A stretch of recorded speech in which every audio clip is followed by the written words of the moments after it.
one is about not even your boss. Collective group ఇది ఒకళ్ళు కాదు. మీ బాస్ కి తెలుసా ఎంత డేంజరస్ గేమ్ ఆడుతున్నాడు అతను? I won't leave it. Seize the ship.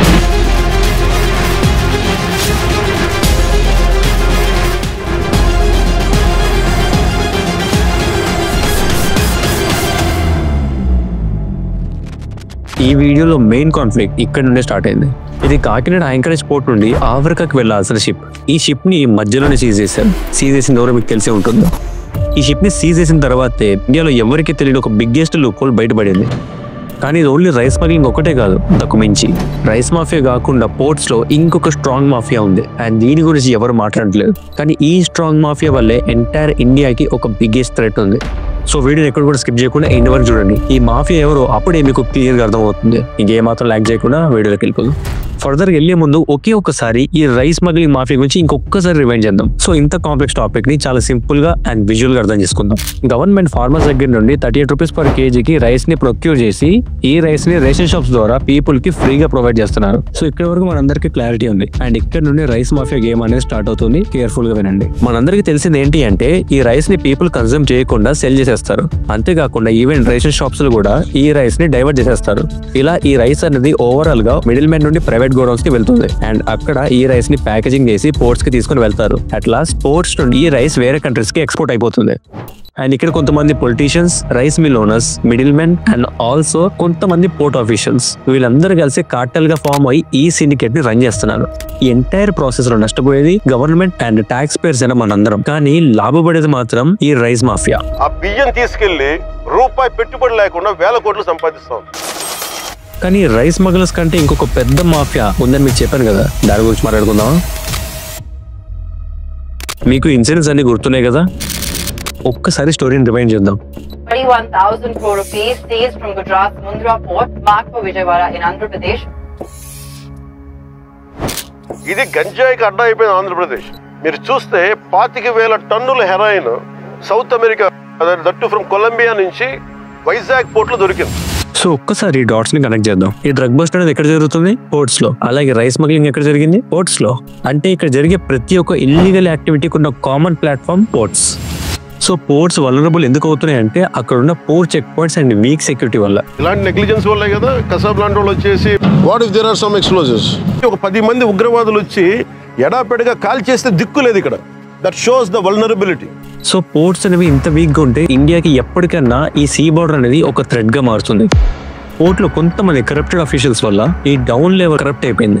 ఈ విషయం మేము చెప్తుంది కాదు, ఎందుకంటే మీరు రీసెంట్ గా చూసే ఉంటారు. ఈవెన్ డిప్యూటీ సీఎం వెళ్ళినా కూడా ఆ షిప్ లోకి వాళ్ళు అలో చేయట్లేదు. We don't know, we are struggling to get into the ship. లోపలికి వెళ్ళి మాట్లాడి పైకి ఎక్కాలి అంటే తిప్పుతున్నారు, అక్కడే తిప్పుతున్నారు.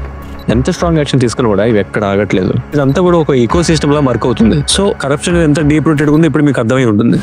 సిస్టమ్ ఎంత కరప్ట్ అయినాక ఒక్క షిప్ ని సీజ్ చేస్తే ఇదంతా అయిపోతుంది అనుకుంటున్నారా? మీకు ఒక నిజం చెప్పాలి అంటే ఈ రైస్ స్మగ్లింగ్ ఆపడం చాలా కష్టం. ఎందుకంటే ఇక్కడ సీజ్ చేసింది షిప్ ని మాత్రమే కానీ సిస్టమ్ లో ఉన్న లూప్ హోల్స్ ని కాదు. వీటిని ఒక్క పోర్ట్ దగ్గర బ్యాన్ చేస్తే సరిపోదు. ఎందుకంటే స్మగుల్ చేయాలనుకునేవాడు ఏ డిఫరెంట్ పోర్ట్ అని యూజ్ చేసుకుంటాడు. ఎందుకంటే ఇండియాలో చాలా పోర్ట్స్ ఉన్నాయి.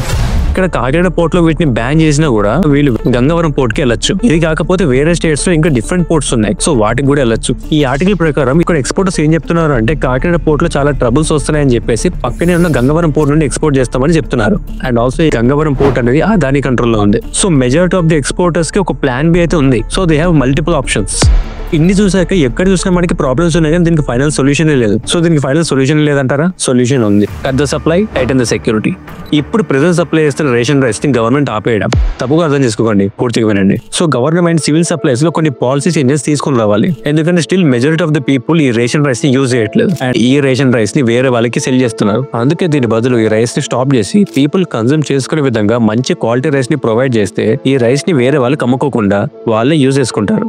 ఇలా చేయడం వల్ల మిడిల్ మెన్ అండ్ స్మగ్లర్స్ చేతికి ఈ రేషన్ రైస్ వెళ్ళదు.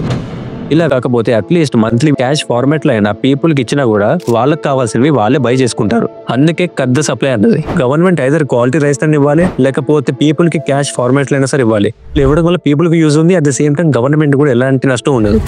బట్ ఈ పీడిఎస్ రైస్ కి ఆఫ్రికాలో నిజంగా మార్కెట్ ఉంది కాబట్టి గవర్నమెంటే ఈ రైస్ ని ఆఫ్రికాకి డైరెక్ట్ గా ఎక్స్పోర్ట్ చేయొచ్చు, అది కూడా ఎలాంటి మిడిల్ మెన్ లేకుండా. అండ్ ఆల్సో దీనివల్ల గవర్నమెంట్ కి ఇన్కమ్ కూడా క్రియేట్ అవుతుంది.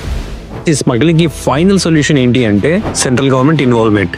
అంటే సెంట్రల్ అండ్ స్టేట్ గవర్నమెంట్ ఒక స్ట్రాంగ్ కోఆర్డినేషన్ తో పోర్ట్స్ లో విజిలెన్స్ ని ఇంప్లిమెంట్ చేస్తే గానీ ఈ స్మగ్లింగ్ ఆపడం అంత ఈజీ కాదు. పోర్ట్స్ లో ఫర్దర్ స్మగ్లింగ్ ఆగాలి అంటే డెఫినెట్ గా గవర్నమెంట్ ఇలాంటి సెక్యూరిటీ ఇష్యూస్ పైన ఫోకస్ చేయాలి. సో ఫైనల్ సజెషన్ ఏంటి అంటే సెంట్రల్ గవర్నమెంట్ ల్యాండ్ బోర్డర్స్ ఎలా కాపాడుకుంటుందో సీ పోర్ట్స్ కూడా అలానే కాపాడుకోవాలి. అప్పుడు నేషనల్ సెక్యూరిటీ అనేది ఇంకా స్ట్రాంగ్ గా ఉంటుంది. అట్ ద సేమ్ టైం రాబోయే థ్రెట్స్ కూడా ప్రివెంట్ చేయొచ్చు. పోర్ట్స్ లో ఎన్ని ఇష్యూస్ ఉన్నా కూడా ఇప్పటికీ ఎన్నో ఇల్లీగల్ యాక్టివిటీస్ ని స్టాప్ చేస్తూ సిన్సియర్ గా వర్క్ చేస్తున్న ఎంతో మంది ఇండియన్ కోస్టల్ గార్డ్స్ కి అండ్ ఆఫీసర్స్ కి రెస్పెక్ట్ అండ్ సెల్యూట్ చేస్తూ ఈ వీడియోని ఇక్కడితో ఎండ్ చేస్తున్నాం. బట్ వెళ్లే ముందు ఒక్కసారి వినండి. ఈ వీడియోని కావాలనుకుంటే ఇన్సిడెంట్ జరిగిన నెక్స్ట్ డే రికార్డ్ చేసి రిలీజ్ చేయొచ్చు.